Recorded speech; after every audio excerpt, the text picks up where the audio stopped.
Welcome to the park, the Montego Bay Marine Park. You have different types of parks. Like you have the recreational parks, you might have a historical park like Emancipation Park, or you might have a marine park. So although recreational activities do take place in the park, because people like to swim, dive, boat, go to the beach, there are restaurants and hotels within the park, the cruise ship pier, and so forth. We have to protect what's within the park. Welcome to Montego Bay, gateway to the tropical paradise called Jamaica. Montego Bay, a city that welcomes more than 2 million visitors annually. The importance of tourism as an industry and agent for development in the Caribbean cannot be overemphasized. For Jamaica, it is a significant source of much needed foreign currency. For others, it is a primary source. Inasmuch as they preach otherwise, the islands of the Caribbean are renowned for their offerings of sea and sand, with cuisine and cultural exchange of lesser importance. It is in recognition of this importance that throughout the Caribbean in the last few decades, the stewards of environmental conservation have seen it fit to develop the concept of protected marine sanctuaries or marine parks. The park started in '91 and then went through years where funding would come and go. And then about 7 years ago, a group of us came together because the park had really pretty much fallen apart. Funding, management, everything. And over the last 7 years, we've been able to build an incredible team led by Hugh Shim, our manager. And we have great rangers. Our boats are all working, we have educational programs, and what we're really needing though is a government vision to really look after the marine life as it relates to pots, nets, size limits with fish, to take this park into the future.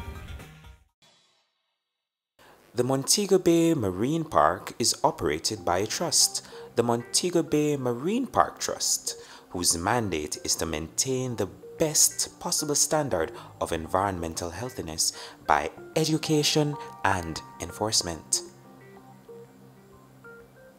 The manager of the Montego Bay Marine Park Trust, Mr. Hugh Shim, speaks on the mandate of the trust and the major problems facing the institution. The Montego Bay Marine Park really stretches from what we call Rumbattle Bay, which is on the outskirts of the Great River by Hanover, and it follows the coastline at about say 200 to 300 feet along the contour, and it goes all the way out to Tropical Beach, White House, and it's 15.3 square kilometers, and everything beneath it, because all the corals are the beaches on the shoreline, sandy bottoms, the mangroves, everything in the park is part of the park. Yes, so we're like the police of the park, but I prefer to use the word the guardians or the stewards of the park, because we're actually, our role is to care and protect and preserve the park. And by doing that, we have to regulate fishing in the no fishing zones, for example. And the use of the park by recreational users, like boats going up and down, jet skis going up and down, people swimming. So we have swimming zones and so forth that we have to regulate.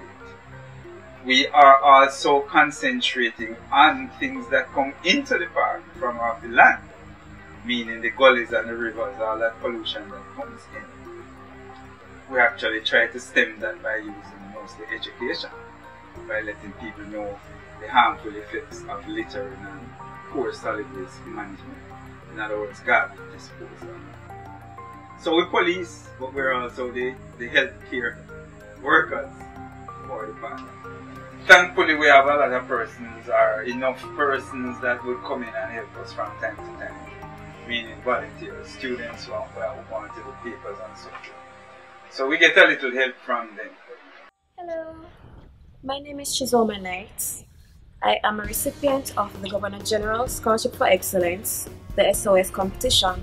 I attend the Caribbean Maritime Institute, and I am a volunteer of the Montego Bay Marine Park. I'm the science officer at the Montego Bay Marine Park, and I am Sharon the Forester. Hi guys, I'm Brad. I'm the senior ranger at the Montego Bay Marine Park. Hello, my name is Joshua Bailey. I'm the outreach and education officer here at the Montego Bay Marine Park Trust. Through the will of God and the help of the Montego Bay Marine Park, I received the Governor General Scholarship for Excellence, and this was through volunteering. So I volunteered for a period from June to August, and it's a summer of service, so you have to dedicate your summer to just volunteering. So my job here at the Marine Park is to carry out scientific monitoring of the Marine Park area from Great River all the way up to Tropical Beach. Within these areas, I will survey the mangroves, the coral reefs and the seagrass bed. I will track for pollution and growth of the coral reefs and the overall biodiversity of the area. Based on research done in 2015, we found out that only 16% of the park area is covered with live coral. This is significantly low for a protected area. However, with enforcement and public education, we hope to improve this percent up to about 20% this year. So annually we'll monitor these three key environments: the mangrove, the seagrass and the coral reef. And from this we'll draw conclusions where enforcement is needed and where public education is needed for the betterment of the park. Among the enforcement issues are illegal fishing in the sanctuary.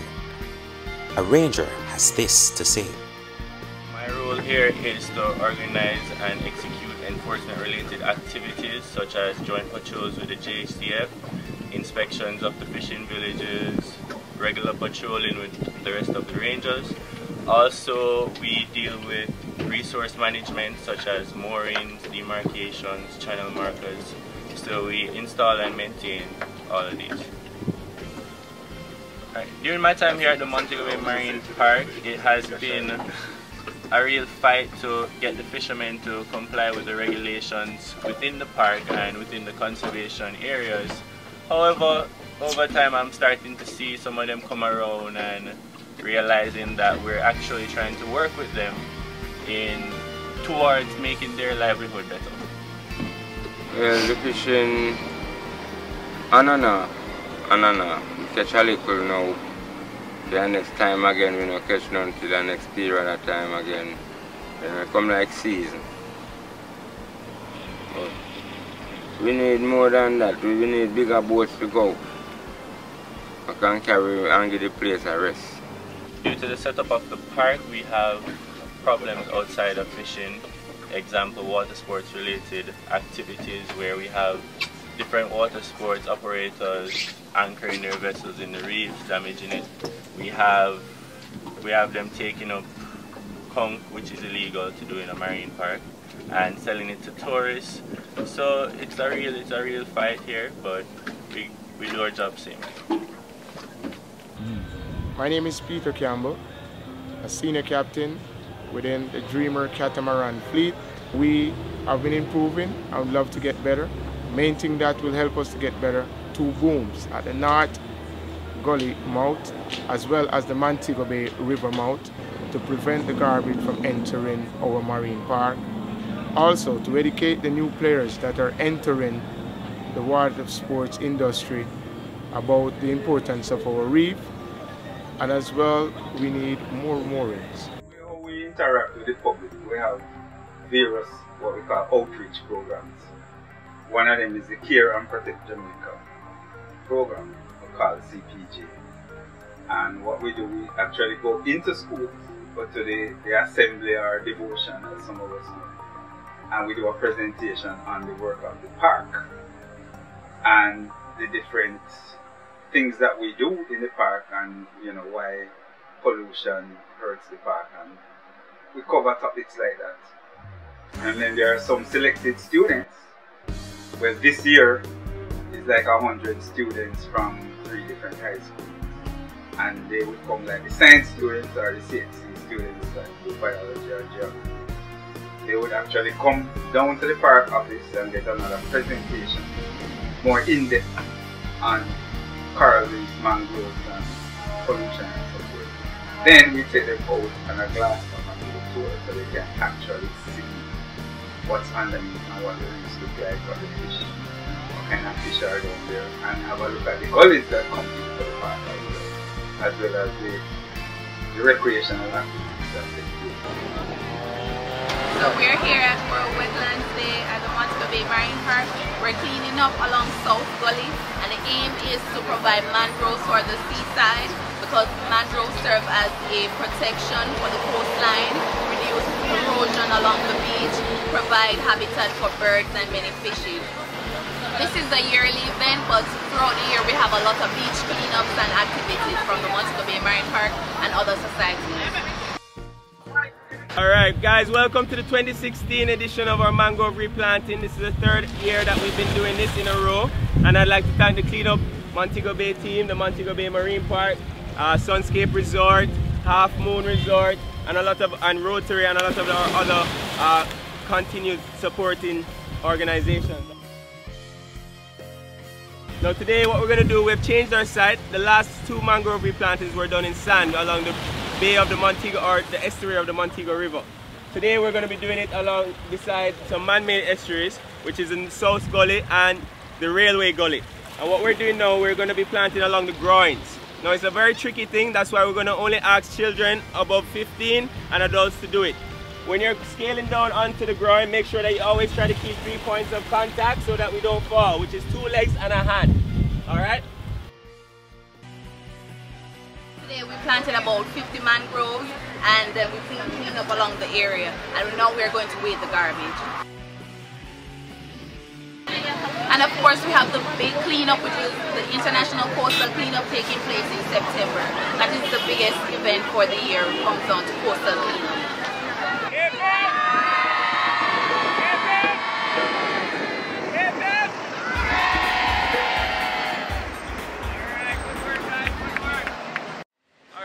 Hello, today we're at Sam Shack Square celebrating Earth Day. Today is April 23.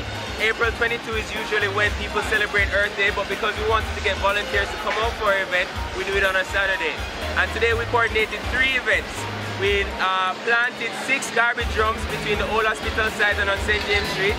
We set up booths at Old Hospital, St. James Street and Fairview to solicit signatures in support of a ban on styrofoam. And we also helped the Montego Bay campaign by cleaning up the Old Hospital Beach and coordinating a best green space competition. This was coordinated with the help and sponsorship of the Australian High Commission, the Reef Ecologic, the Rotary and Rotaract, the Rose Hall Developments, Caribbean Producers Jamaica, Montego Bay campaign, as well as the Chamber of Commerce. We're also assisted technically with the help from St. James Parish Council and the National Solid Waste Agency.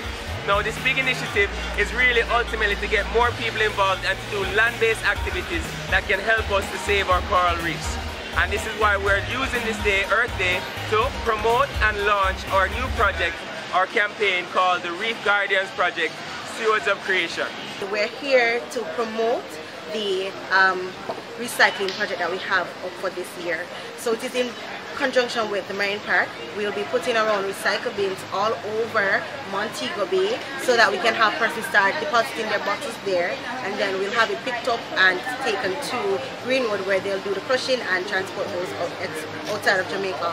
Hi everybody, it's Earth Day today and we're here picking up styrofoam boxes on the beaches as well as getting others to sign the petition to ban styrofoam in this country. My name is Natasha Parchment-Clark from the beautiful city of Montego Bay, and today we have a fabulous event partnering with the Montego Bay Marine Park for Earth Day 2016. We've had 4 high schools in Montego Bay from the Interact Club, which are sponsor clubs of Rotary International, and they came and did 4 beautification spots where we had plants donated from Rose Hall Development, and they spent an hour each being really creative, and that was part of our overall campaign to keep our city beautiful with your beach cleanup on Earth Day in April and again in September, International Coastal Cleanup Day. And the schools always come out and support. We have over 89 students here today, which is great.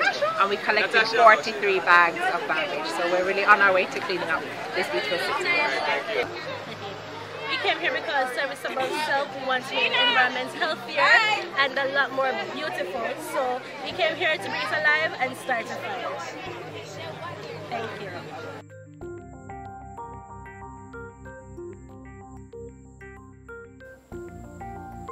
As an institution, the Montego Bay Marine Park Trust has a triad of issues to overcome.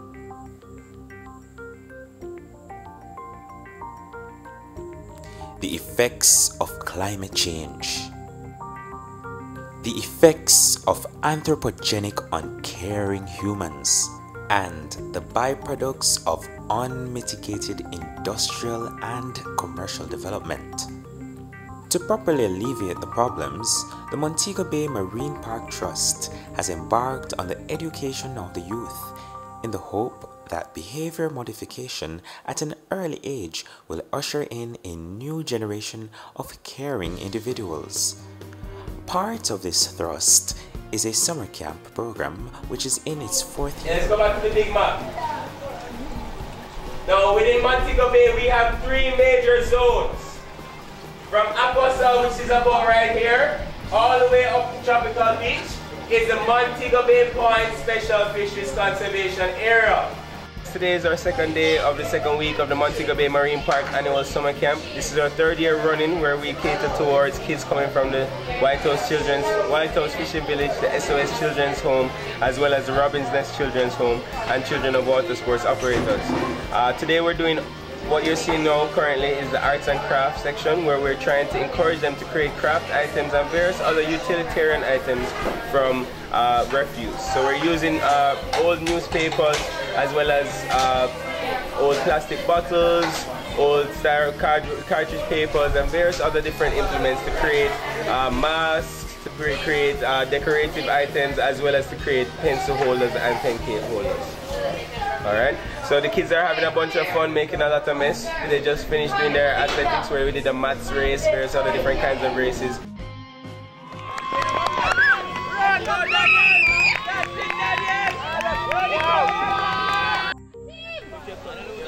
Oh, kids, please listen to me. Sir, come back with the camera.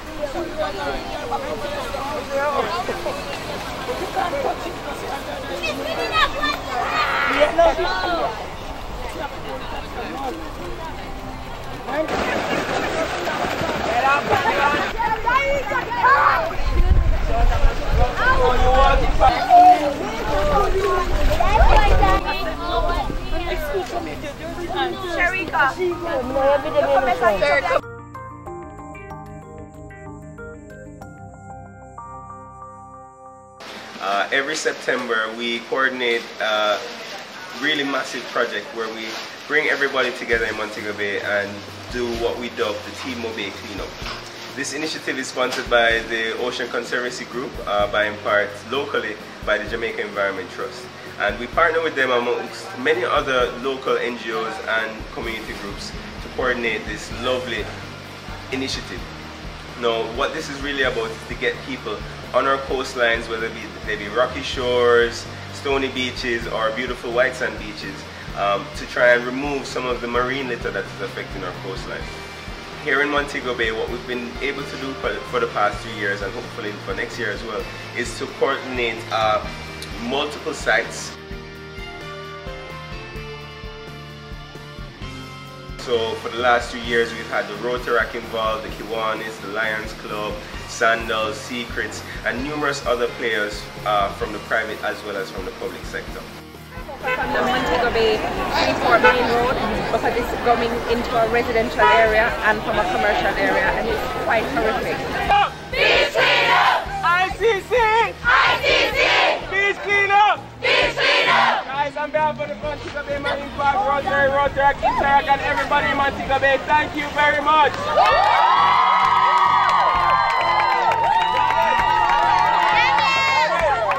Team Obey!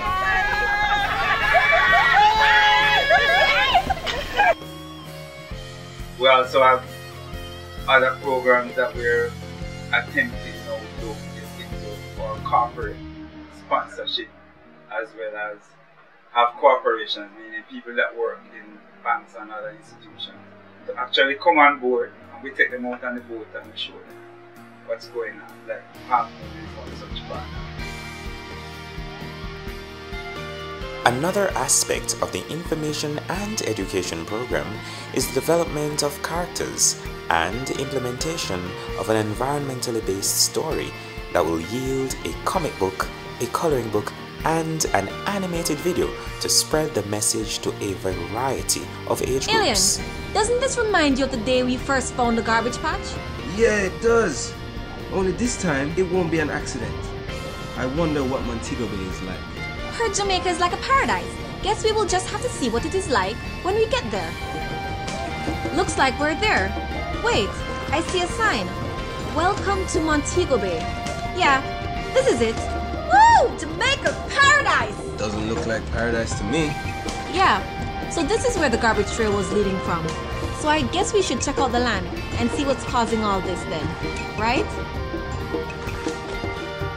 Another approach is direct intervention, as in the case of the boom and other projects. Montego Bay has a unique challenge. Because of its large population, it is fragile and susceptible to damage by volume alone, much less the twin threats of tourism and commercial development.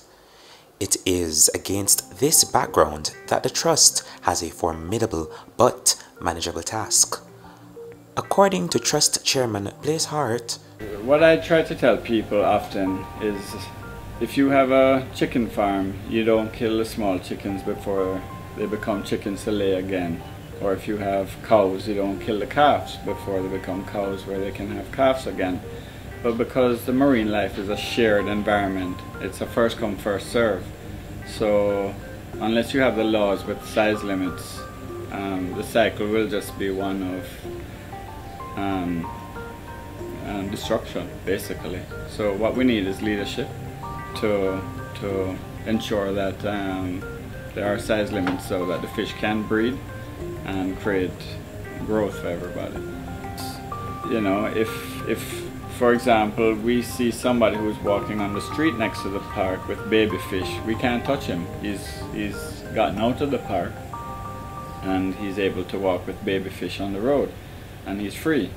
So if we had the ability to say, wait a minute, those fish are too young to be taken, then it would actually suit him, because you know his friends couldn't take it either and everybody would have to wait until he had a big fish. Well, we're aware of the North Gully and all the garbage that's collected in it and what comes down. I'm not a marine biologist, but it's plain to see you have algae growth and that smothers the reef and stops the growth. So adding garbage to the marine life is not where we want to head. It would take a tremendous amount to fulfill the needs of the park. It would take a government that wants to look after marine life all over the island. You can't take a small area like the park and think you're going to solve everything. It needs to be a much broader vision, and it really needs people to sit in a room and want to solve the problem. But in the meantime, we'll protect the area that we have as best as we can. the Trust is supported in various ways, none of them sufficient. It relies on donations, grants, and fundraising. As a result, the single act that will most impact on the success of the Trust would be a contribution in kind or currency to help achieve the mandate. Secondly, personal involvement in the process. And thirdly, the engagement of your neighbors in the community.